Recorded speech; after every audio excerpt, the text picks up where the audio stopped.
3, 2, 1, go. Salut tout le monde, c'est Vince. Alors aujourd'hui, je vais vous parler d'un phénomène qui a vu le jour aux alentours, attendez, que je vérifie juste vite fait, au cours de l'année 2003, un phénomène qui nous fait penser à un croisement entre une légende urbaine et une affaire criminelle. Mais alors que je vous rassure, alors oui, il y a un propos de, comment dirais-je, de trucs chelous, mais ce n'est pas tout à fait vraiment une affaire criminelle à proprement parler, c'est plutôt une affaire mettant en scène un monstre et qui puisait une créature venant tout droit d'un pays africain.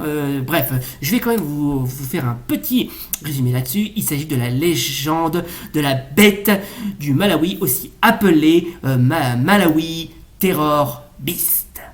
Ah, miséricorde! Alors, la fameuse Malawi Terror Beast, ou en traduction la bête terroriste du Malawi, et désigne une hyène tachetée, possiblement enragée, qui a tué au moins 3 personnes et gravement blessé 16 autres dans le district central de Dowa, à environ 100 km de Lilongwe en 2003. Ah oui, donc ce phénomène s'est déroulé au Malawi en Afrique. Ah, ça c'est nouveau. Donc, c'est là où commence notre aventure avec ce beau pays qui est donc le Malawi, qui est une forme longue de la, vous aussi appelée République du Malawi, en anglais Republic of Malawi, et en Shewa, Malawi, anciennement Nyasaland jusqu'en 1964. Oui, alors autrefois ce pays ça s'appelait le Nyasaland jusqu'en 1964, et qui était une ancienne colonie britannique avant de s'appeler Malawi tout court, et qui a obtenu son indépendance.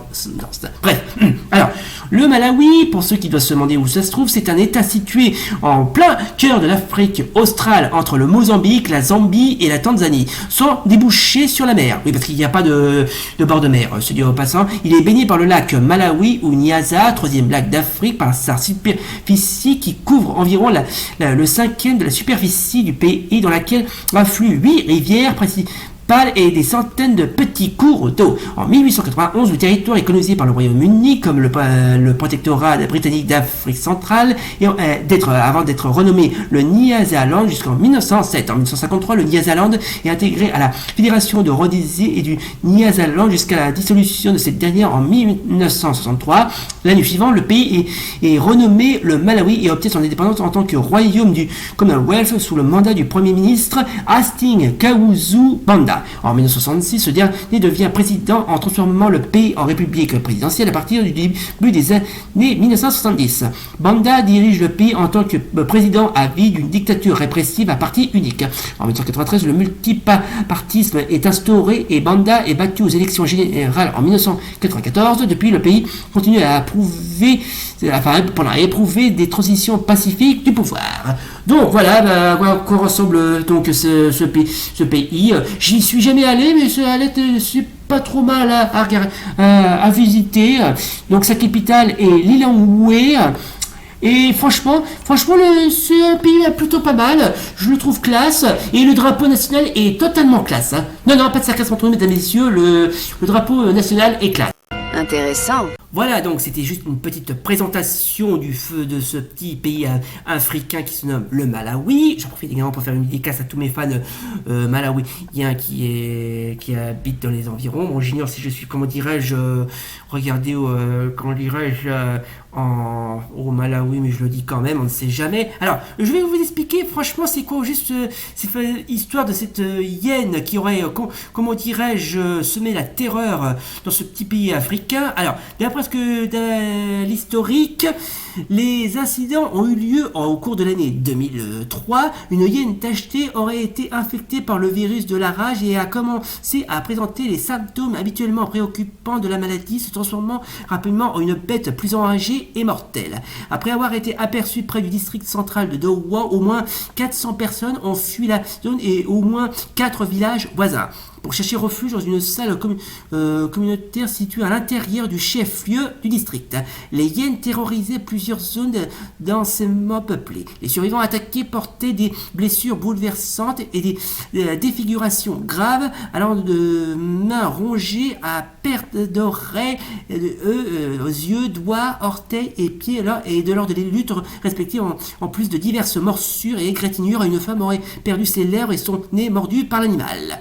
Un témoin local a rapporté un incident similaire en 2002, affirmant que les attaques de 2003 reflétaient un cas précédent d'une hyène tachetée enragée, un cas qui avait manifesté des comportements tout aussi préoccupants. Cette hyène fut finalement responsable de la mort de 5 personnes et de la mutilation d'au moins 20 autres. Les responsables de la faune ont identifié positivement la bête comme une hyène tachetée enragée, moment où elle était suivie, localisée et abattue par des gardes-chasse et des policiers paramilitaires.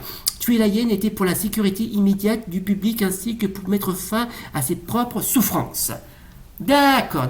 Merci encore, cher Wikipédia. On t'adore. Donc, vous l'aurez compris, il s'agit bien évidemment d'une affaire à la fois légende urbaine et affaire criminelle, mettant en scène une hyène qui a totalement pété un câble, qui aurait quasiment terrorisé les environs du Malawi et qui aurait, comment dirais-je, fait beaucoup parler d'elle.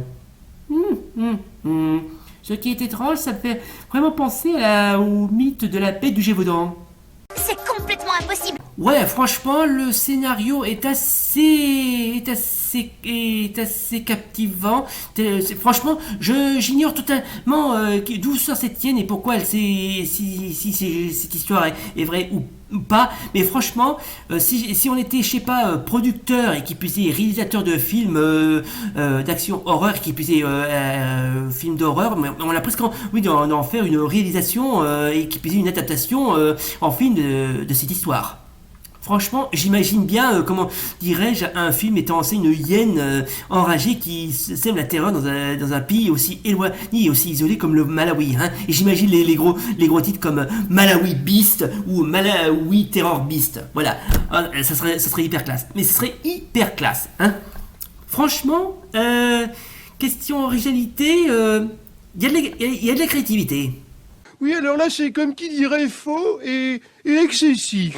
Ouais, franchement, on est vraiment très proche du scénario de type crypto-zoologie. Hein. Alors, puisqu'on parle de monstres et de créatures qui auraient des semi-légendaires, si je puis dire, je vais quand même vous parler de la cryptozoologie. Bon, j'en parle quasiment jamais dans mes vidéos, mais je vais quand même en parler pour ceux qui doivent certainement se demander ce que c'est. Alors, la cryptozoologie, qu'est-ce à dire? Alors, la cryptozoologie, du grec ancien cryptos, qui signifie caché, et zoion, animal. Autrement dit, une étude, soit d'études d'animaux cachés, hein, limite légendaire, désigne la recherche des animaux dont l'existence ne peut être prouvée. Ces formes animales sont appelées cryptides. Ce domaine est majoritairement considéré comme une pseudo-science par la communauté scientifique, ses pratiquants liant inégalement leur recherche à la méthode scientifique ou à des théories réfutées par la science. Bon, alors, j'ai pas besoin de vous préciser que les exemples de cryptozoologie sont variés. Ça va à l'encontre du fameux monstre du Loch Ness, l'évêque des mers qui était probablement un calamar géant. Ouais, c'est ça, ouais. Bon, je peux bien évidemment citer quelques-uns, notamment, je ne sais pas, certains animaux de mythes de légende, comme la fameuse bête du Gévaudan que j'ai citée par exemple, et cette fameuse hyène tachetée qui était présente au Malawi. Et ben voilà, pour ceux qui doivent se demander c'est quoi la cryptozoologie, et ben ça parle évidemment d'études qui parlent d'animaux totalement cachés, qui sont à la fois soit réel, soit légendaire ou fictionnel. Ça peut être de tout. Hein. Une pseudo-science qui est vraiment sous-estimée. Voilà donc à quoi ressemble cette fameuse bête venue tout droit du Malawi. Alors il s'agit d'une hyène tachetée. Bon, j'ignore si c'est vraiment une hyène tachetée, mais franchement, elle a vraiment un petit côté badass, cette bête. Hein. Bon, voilà, j'ignore si c'est vraiment une hyène, mais bon, quoi qu'il en soit, c'est vraiment une bête qu'il faut vraiment pas trop sous-estimer. Hein. Et puisqu'on parle de comment dirais-je, de créatures légendaires et qu'à la fois, voilà, que ce soit réel ou fictionnel, africaines. Il y en a quasiment des, je peux en citer quelques-uns, notamment le fameux Emala Ntuka, qu'on a une sorte de rhinocéros mutant qu'on aurait soi-disant aperçu en République du Congo. Hein. Sinon, je peux en citer quelques-uns, notamment le Kiki Yaon, une sorte d'homme, enfin mi-homme, mi-hibou, qu'on aurait aperçu au large de la Gambie. Bon, j'ignore si c'est une créature légendaire ou un cryptide, allez savoir. Sinon, je peux citer le fameux Kongamato, une sorte de ptérodactyle qu'on aurait aperçu au large de la Zambie. Ensuite, je peux en citer encore quelques-uns, notamment le Ngwa, qui est une sorte de tigre à dents de sabre plutôt badass qu'on aurait aperçu au large de la Tanzanie. Ensuite, je peux bien évidemment parler le plus célèbre, notamment le Mokele Mb, qu'on aurait aperçu en République démocratique du Congo. Sinon, je peux citer encore quelques-uns, notamment le fameux Muru, une sorte de stégosaurus qu'on aurait aperçu au Kenya, ou encore le Ngubu, une sorte de cératopsien, alors les cératopsiens, c'est des dinosaures cornus, comme appartient le styracosaure ou encore le tricératops, et qu'on aurait aperçu au large du Cameroun. Bref, il y a vraiment des créatures, mais très très variées en Afrique. Très variées, mais vraiment variées. On continue, bordel de moi-même. Ouais, franchement, c'est passionnant.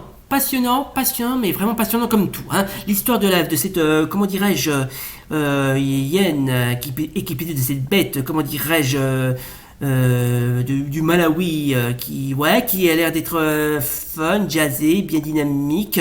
Franchement, j'ignore totalement pourquoi on n'a pas parlé dans les autres dans les infos qui soient américains ou européens, mais franchement c'est assez intriguant, mais vraiment intriguant comme tout. Mais oui, c'est clair. Voilà donc, mesdames et messieurs, ça sera tout pour aujourd'hui. C'était donc notre étude consacrée à la légendaire bête du Malawi, ou la Malawi Terror Beast, ça dépend comment on l'appelle, enfin au titre anglo-saxon, bien évidemment. Bref, c'est une histoire assez glauque, assez passionnant, inquiétant certes, mais franchement, qui mérite au moins d'en parler. Mais si vous êtes, comment dirais-je, un des passionnés, si vous êtes vraiment passionné de tout ce qui a rapport à la cryptozoologie, n'hésitez pas, comment dirais-je, à consulter divers articles qui parlent de, comment dirais-je, de la cryptozoologie. Internet est là pour ça. Bref, et si vous avez des questions à me poser, n'hésitez pas, comment dirais-je, à m'en parler. J'essaierai de voir si je peux répondre à certaines de vos questions, que ce soit en rapport avec cette histoire de cette fameuse bête du Malawi et qui a un rapport à la cryptozoologie. N'hésitez pas, comment dirais-je, à me poser un bon nombre de questions. J'essaierai, ce serait intéressant. Voilà, bref, un peu comme si on était dans un forum. D'ailleurs, n'hésitez pas, comment dirais-je, à vous documenter sur les forums qui parlent de la cryptozoologie. Hein.